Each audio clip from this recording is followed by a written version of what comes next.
नमस्कार, स्वागत है आपका। मैं हूं आपके साथ सुमित झा। आप देख रहे हैं अपना बिहार। बिहार को केंद्र से आज बड़ी सौगात मिली है। प्रधानमंत्री ने कोसी महासेतु का उद्घाटन किया और इसके साथ ही 86 साल का इंतजार खत्म हो गया। इस पुल के जरिए कोसी और मिथिलांचल की दूरी कम हो गई। इसके अलावा 12 और परियोजनाओं की शुरुआत हुई। प्रधानमंत्री ने कहा कि ये रेल परियोजनाएं बिहार के विकास में मील का पत्थर साबित होंगी। करीब 86 साल बाद सुपौल से आसनपुर कुबहा के बीच हॉर्न बजाती हुई ट्रेन ने जब रफ्तार पकड़ी तो कोसी और मिथिलांचल के लोगों की खुशियों का ठिकाना नहीं रहा। करीब 86 साल बाद कोसी रेल महासेतु पर ट्रेन का परिचालन शुरू होते ही मिथिलांचल का 86 साल पुराना सपना साकार हो गया। कोसी महासेतु के जरिए सरायगढ़ और निर्मली के बीच की दूरी करीब 300 किलोमीटर से घटकर 22 किलोमीटर की रह गई। यानी करीब 8 घंटे का सफर अब महज आधे घंटे में पूरा हो जाएगा। पीएम मोदी ने भी कहा कि 8 घंटे का सफर अब आधे घंटे में पूरा होगा। वहीं सीएम नीतीश कुमार ने भी कहा कि कोसी महासेतु के शुरू होने से कोसी और मिथिलांचल वासियों को काफी सहूलियत होगी। कोसी महासेतु और किऊल ब्रिज के साथ ही बिहार में रेल यातायात, रेलवे के बिजलीकरण और रेलवे में मेक इन इंडिया को बढ़ावा देने, नए रोजगार पैदा करने वाले 1 दर्जन प्रोजेक्ट्स का आज लोकार्पण और शुभारंभ हुआ है। एक रेल का आपके द्वारा उद्घाटन करवाया जा रहा है। आप सोच सकते हैं कि मेरे जैसे व्यक्ति को इस बात से कितनी प्रसन्नता होगी, कितना आज मुझको आनंद हो रहा है कि चलिए उस समय जो किया गया आज हुआ। अब आपकी सरकार बनी तभी तो ये काम हो रहा है। पीएम नरेंद्र मोदी और सीएम नीतीश कुमार ने वीडियो कॉन्फ्रेंसिंग से जैसे ही महासेतु का उद्घाटन और ट्रेन को हरी झंडी दिखाई, लोगों का उत्साह उफान मारने लगा। इस ट्रेन पर हमारे संवाददाता अमित झा भी मौजूद थे। इस ट्रेन में देखिए किस तरीके से लोग पहली दफे यात्रा कर रहे हैं। जो जानकारी मिल रही है कि सुपौल स्टेशन पर अब तक 500 लोगों ने इस ट्रेन की यात्रा के लिए टिकट लिया, तो सरायगढ़ स्टेशन पर 300 लोगों ने टिकट लिया। ये बताइए, इस ट्रेन का परिचालन आज शुरू हुआ है, क्या लग रहा है, कितना खुशी है? बहुत, बिहार के लिए ये बहुत ही अच्छा है और हम लोग सुपौल वाले नीचे वाले बहुत ही खुश हैं और माननीय प्रधानमंत्री को हम हार्दिक अभिनंदन करते हैं, धन्यवाद देते हैं। देखिए लोग किस तरीके से अपने घर की छतों से इसे देख रहे हैं और एक दूसरे का अभिवादन कर रहे हैं। ट्रेन में जिस तरीके से युवाओं की एक फौज, एक लंबे दल, एक बहुत बड़ी संख्या युवाओं की इसमें मौजूद है। बहुत खुशी हो रहा है, बहुत उत्साहित, खुशी से पागल हो रहे कि आज 86 साल के बाद हम मिथिलांचल पुला से चल के जा रहे हैं। वहीं ट्रेन शुरू होने से स्थानीय व्यापारियों में भी उत्साह है और उन्हें रोजी रोटी की उम्मीद जगी है। ट्रेन बंद हो गई था, बाहर चले गए, क्या कैसे हुआ? बाहर में बहुत दिक्कत हुआ सर। अब अपना यहाँ पे रह के कमाएंगे तो बहुत खुशी है सर। अच्छा लग रहा है। क्या बेचेंगे इसमें आप? इसमें मिठाई बेचेंगे। आप मिठाई का क्या बेचते थे? जी। नए कोसी रेल महासेतु की कुल लंबाई 1.88 किलोमीटर है। दरभंगा, मधुबनी, सुपौल, सहरसा जिले में रहने वालों को फायदा होगा। 300 किलोमीटर की दूरी मात्र 22 किलोमीटर में सिमट जाएगी। निर्मली से सरायगढ़ की दूरी अब 300 नहीं 22 किलोमीटर हो गई है। सरायगढ़ से पटना, दिल्ली, मुंबई और कोलकाता की सीधी पहुंच हो गई। कोसी रेल महासेतु बनाने में 516 करोड़ रुपए का खर्च आया। जाहिर है कोसी रेल महासेतु मिथिलांचल वासियों के लिए किसी सपने के साकार होने से कम नहीं है। वैसे मिथिलांचल वासियों के लिए मोदी सरकार की ओर से सौगातों की लगातार बरसात हो रही है। सवाल है कि क्या चुनावी समर में उपहारों से मिथिलांचल में एनडीए का सियासी बेड़ा पार होगा। सुपौल से अमित झा के साथ ब्यूरो रिपोर्ट, न्यूज़ 18। और बिहार को आज पहला अंतर्राज्यीय बस अड्डा यानी आईएसबीटी भी मिल गया। करीब 25 एकड़ में फैले इस 5 मंजिले बस स्टैंड का उद्घाटन मुख्यमंत्री नीतीश कुमार ने किया। बस स्टैंड में 4 अलग अलग ब्लॉक हैं। यहां स्टैंड में शॉपिंग कॉम्प्लेक्स और मॉल से लेकर सिनेमा घर, यात्रियों के ठहरने और आराम करने के लिए अत्याधुनिक वेटिंग रूम भी बनाए गए हैं। इस योजना की लागत 339.22 करोड़ आई है। ये बस स्टैंड अंतर्राष्ट्रीय स्तर का बनाया गया है। बिहार राज्य पथ परिवहन निगम की गांधी मैदान बस स्टैंड से खुलने वाली बसों को भी बाद में यहीं शिफ्ट किया जाएगा। यहां से हर दिन 3000 बसें खुलेंगी और 1.5 लाख यात्रियों की आवाजाही होगी। अलग अलग इलाकों से आने वाली बसों के लिए अलग अलग टर्मिनल बनाए गए हैं। बुजुर्गों और बच्चों की सहूलियत के लिए एस्केलेटर की सुविधा भी है।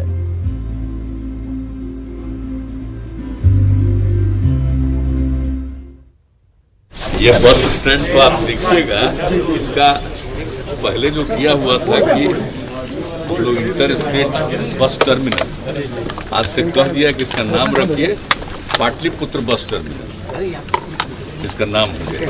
और जो जितना बड़ा ये बस अड्डा होगा, इतना बड़ा बस अड्डा शायद ही कहीं मिलेगा। ये इतना अच्छा इस तरह से बनाया जा रहा है और हर तरह की सेफ्टी का भी ध्यान रखा जाएगा। पटना में जयप्रभा मेदांता अस्पताल का भी आज उद्घाटन किया गया। यह अस्पताल 500 बेड का होगा, लेकिन पहले चरण में 100 बेड की सुविधा मिलेगी। आज हार्ट, किडनी और टेली मेडिसिन सेवा का उद्घाटन किया गया। अस्पताल में 25% बेड गरीबों के लिए आरक्षित रहेगा, जहां CGHS दर पर गरीबों का इलाज होगा।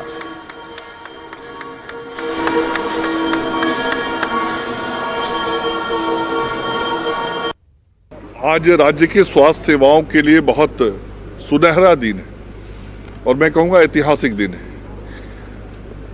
बिहार के लोग बहुत सारी विशेषज्ञता प्राप्त चिकित्सा सेवा प्राप्त करने के लिए दिल्ली मेदांता जाते थे, लेकिन हमारे मुख्यमंत्री जी ने वो सपना देखा कि मेदांता अस्पताल बिहार की धरती पर हो, वहाँ जो सुविधाएं मिलती हैं वो सुविधाएं बिहार में मिले, और यह जमीन मेदांता को दिया गया और ये जयप्रभा मेदांता अस्पताल बन के आज तैयार हो गया है। मुख्यमंत्री ने पटना के मीठापुर में कृषि भवन का भी उद्घाटन किया, जिसका कैंपस 23 एकड़ में फैला है। यह भवन ग्रीन बिल्डिंग कॉन्सेप्ट पर बनी है, जिसमें 17 वाटर हार्वेस्टिंग सिस्टम है। साथ ही बिल्डिंग को भूकंप रोधी तकनीक से बनाया गया है।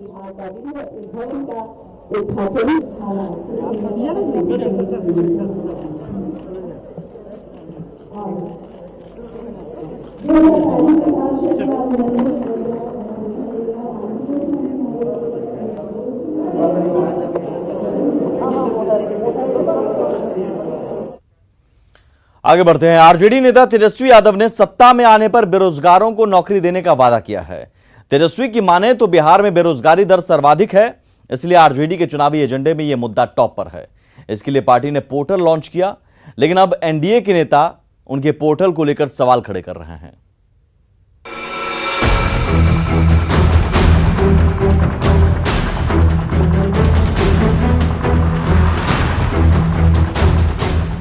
राष्ट्रीय जनता दल पर बेरोजगारों से छल करने का आरोप लग रहा है। तेजस्वी यादव ने दावा किया था कि 9 दिन में उनके पास 15 लाख से ज्यादा बेरोजगार नौजवानों ने ईमेल और मिस्ड कॉल के जरिए रजिस्ट्रेशन कराया है।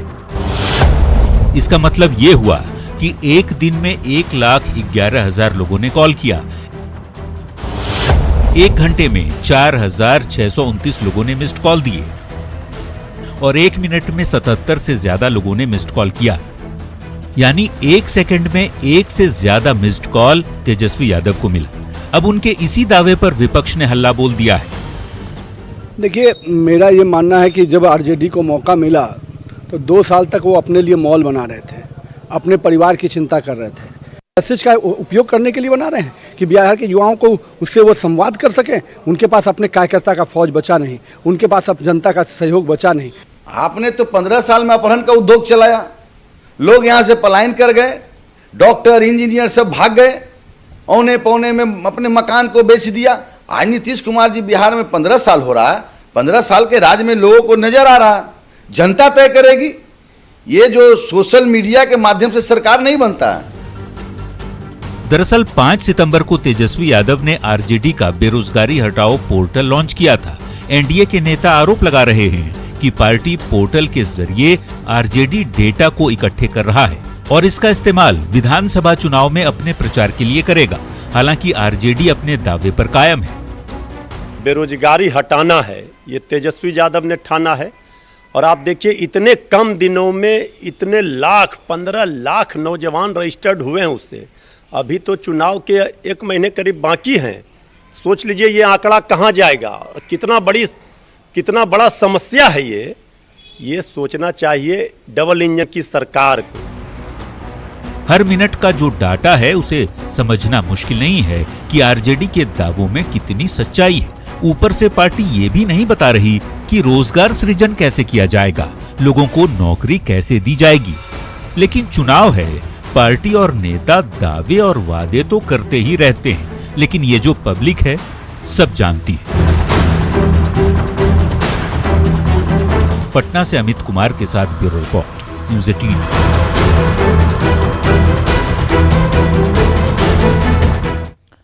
किशनगंज के कुड़ेली के ग्वालटोली में निर्माणाधीन पुल बनने से पहले ही बह गया। इस पुल की लागत 1,42,00,000 है। बताया जा रहा है कि कनकई नदी के रास्ता बदलने के कारण बहाव इस ओर मुड़ गया और पुल इसकी चपेट में आ गया। वहीं लोग काम में अनियमितता का भी आरोप लगा रहे हैं। विपक्ष के नेता तेजस्वी यादव ने इसे लेकर सवाल खड़े किए हैं। वहीं मंत्री ने जांच की बात कही है। लागत से पुल बनते हैं, उद्घाटन से पहले ही टूट जाते हैं या उद्घाटन वाले दिन टूट जाते हैं। ये नीतीश कुमार जी का विकास है। आप बताइए, करोड़ों का पुल जो निर्माणाधीन है, अभी आनंद फानंद जो है उद्घाटन पर उद्घाटन कर रहे हैं, उद्घाटन पर उद्घाटन कर रहे हैं।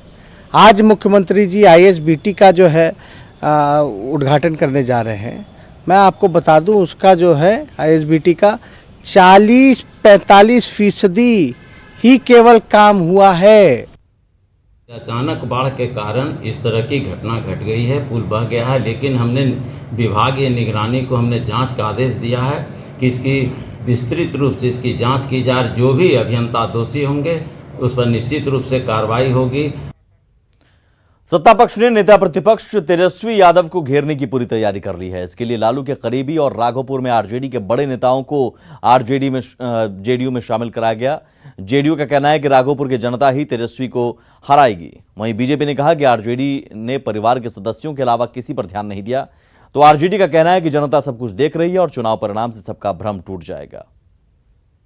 आरजेडी के उस इलाके के बड़े नेता और महत्वपूर्ण कार्यकर्ता हैं, अगर उन्होंने तेजस्वी यादव का साथ छोड़ा है तो इसकी वजह बिल्कुल साफ है और इसे हम कहते हैं कि दीवारों पर लिखी इबारत को पढ़ना। लोग ये समझ रहे हैं कि तेजस्वी यादव उस निर्वाचन क्षेत्र से चुनाव नहीं जीत पाएंगे। सिर्फ राघोपुर ही नहीं, यादवों के गढ़ माने जाने वाले सारे क्षेत्रों में आरजेडी की बुरी तरह से हार होगी और आरजेडी का चाल चरित्र चेहरा सबके सामने आ चुका है। जो लोग सोच रहे हैं वो सदन में आएंगे कि नहीं, अपनी चिंता वो लोग करें। क्योंकि तेजस्वी प्रसाद यादव का क्षेत्र राघोपुर है, पहले भी विधायक एक बार रहे हैं और पुनः वहां से भारी मतों से चुनाव जीतने का काम करेंगे और इनके चाहने या न चाहने से जनता मालिक होती है। आगे बढ़ते हैं। पटना का पुराना कलेक्ट्रेट भवन अभी नहीं टूटेगा। सुप्रीम कोर्ट ने कलेक्ट्रेट की बिल्डिंग को ढाए जाने पर रोक लगा दी है। करीब 200 साल पुरानी बिल्डिंग को तोड़े जाने के खिलाफ सुप्रीम कोर्ट में एक याचिका दाखिल की गई थी। याचिका पर सुनवाई करते हुए सुप्रीम कोर्ट ने बिहार सरकार को यथास्थिति बनाए रखने का आदेश दिया है। इस पूरे मामले में बिहार सरकार से 2 हफ्ते में जवाब मांगा गया है। पटना कलेक्ट्रेट जाकर जायजा लिया न्यूज़ 18 संवाददाता संजय कुमार ने। हम पटना के पुराने कलेक्ट्रेट कैंपस में खड़े हैं और हमारे ठीक पीछे ये जो बिल्डिंग आप देख रहे हैं, ये पटना समाहरणालय का बिल्डिंग है, जो पुरानी बिल्डिंग है और तकरीबन 2 साल से अधिक पुराने इस कलेक्ट्रेट बिल्डिंग को फिलहाल ढहाया नहीं जाएगा। सुप्रीम कोर्ट ने यथास्थिति बरकरार रखने का आदेश दिया है बिहार सरकार को। दरअसल इस पुराने कलेक्ट्रेट भवन का निर्माण 10 व्यापारियों द्वारा किया गया था। कोर्ट ने बिहार सरकार को यह निर्देश दिया है कि जब तक सुप्रीम कोर्ट में जो याचिका दाखिल की गई है इस पर कोर्ट अंतिम फैसला नहीं कर लेता है, तब तक यथास्थिति बनाए रखा जाए। दरअसल बिहार सरकार और जिला प्रशासन के आदेश के बाद जो बिल्डिंग है, यहाँ पर कैंपस में कई जो ऑफिसेज हैं वो दूसरी जगह शिफ्ट हो गए हैं। हालांकि पटना के जिलाधिकारी अब भी यहीं बैठते हैं। सुप्रीम कोर्ट ने जो नोटिस जारी की है उसके अनुसार भवन के खिलाफ जो गिराने की जो योजना थी, इस याचिका पर बिहार सरकार को सुप्रीम कोर्ट ने नोटिस भी दे दिया है और 2 हफ्ते में इस पर बिहार सरकार से जवाब मांगा गया है। यानी फिलहाल पटना का जो ये पुराना कलेक्ट्रेट भवन है जो ठीक हमारे पीछे है, ये अभी इसको ढहाया नहीं जाएगा। ये अपनी मौजूदा स्थिति में मौजूद रहेगा, विद्यमान रहेगा और जब तक सुप्रीम कोर्ट का इस बारे में अंतिम फैसला नहीं आता है, फिलहाल किसी भी तरह की प्रशासनिक कार्रवाई इस बिल्डिंग को ढहाने को लेकर उस पर रोक लगा दी गई है। कैमरा पर्सन मनोज के साथ संजय कुमार, न्यूज़ 18 पटना। चुनाव से पहले मुजफ्फरपुर में शराब माफिया के बड़े गिरोह का खुलासा हुआ है। एक ट्रक से 487 कार्टन शराब बरामद हुई है। बरामद शराब की कीमत 50 लाख बताई जा रही है। शराब की खेप हरियाणा से मुजफ्फरपुर लाई गई थी। पुलिस ने 4 लोगों के खिलाफ मामला दर्ज किया है। हालांकि अभी तक इस मामले में किसी की भी गिरफ्तारी नहीं हुई है। गांव में थाना मनिहारी जिला मुजफ्फरपुर में वाहन संख्या 25-20-70-56 में 487 पेटी इंपीरियल ब्रू शराब बरामद हुआ। इसमें 4 अभियुक्त को एक्यूज्ड बनाया गया है।